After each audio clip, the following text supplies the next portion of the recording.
জয় গুরু জয় মা। শ্রী শ্রী ঠাকুর গুরু মহারাজের রাতুল চরণে প্রণাম জানিয়ে আজকের ভিডিওটি আপনাদের সামনে উপস্থাপিত করছি যে আমাদের একজন ঠাকুর গুরু মহারাজের আমাদের একজন গুরু ভ্রাতা গোবিন্দ পুতদণ্ড, তিনি ঠাকুর গুরু মহারাজের সম্বন্ধে তিনি একটি সুন্দর অন্তর্জামিনত্ব সত্যির কথা তিনি উল্লেখ করেছেন যে ঠাকুর গুরু মহারাজ কতটা তিনি অন্তরের কথা তিনি বুঝতে পারেন।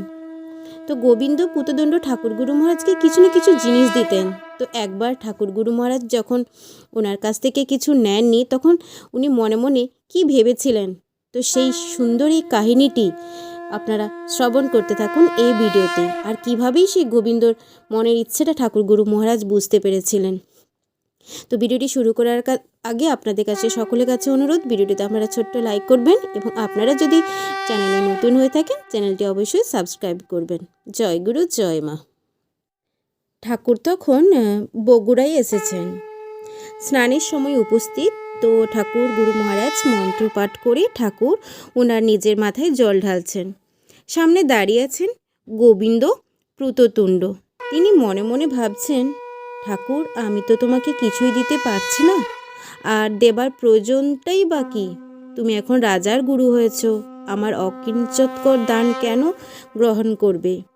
রাজা প্রফুল্লচন্দ্র ভঞ্জদেও তো তোমার সব ভার গ্রহণ করেছেন। প্রসঙ্গত উল্লেখ্য তিনি মাঝে মধ্যেই ঠাকুর গুরু মহারাজকে গামছা, চিরুনি, পাখা এসব দিতেন।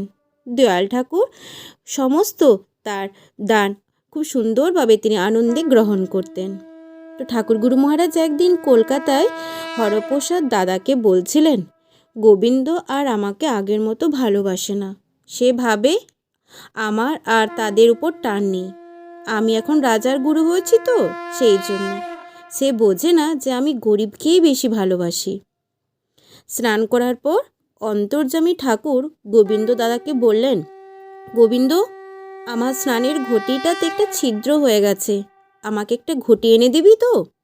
এই কথা শুনে অত্যন্ত খুশি হয়ে ঠাকুরের ঘটিটি নিয়ে দোকানে গিয়ে তিনি ওই রকমই একটি ঘটি বানিয়ে আনলেন।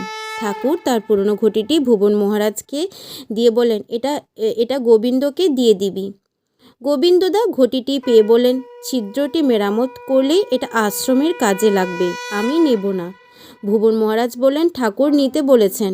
গোবিন্দদা ঘটিটি নিয়ে সযত্নে রাখলেন এবং ঘটিটি খোদাই করে ঠাকুরের ঘটি তিনি নামে নিজের সিংহাসনে রেখে দিলেন, ঠাকুরের সিংহাসনে নিজের বাড়িতে।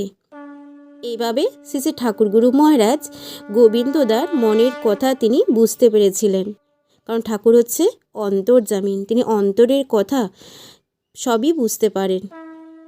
এভাবে শ্রী শ্রী ঠাকুর গুরু মহারাজ সমস্ত শিষ্য ভক্তদের তিনি সমস্ত মনস্কামনা তিনি পূর্ণ করতেন। যে যা মনে হয়তো ঠাকুরকে জানাতেন, হয়তো কেউ বা জানাতেন না, তার মনের সমস্ত জিনিস তিনি বুঝতে পারতেন আর সকল আশা তাদের পূরণ করতেন আমাদের দয়াল ঠাকুর গুরু মহারাজ।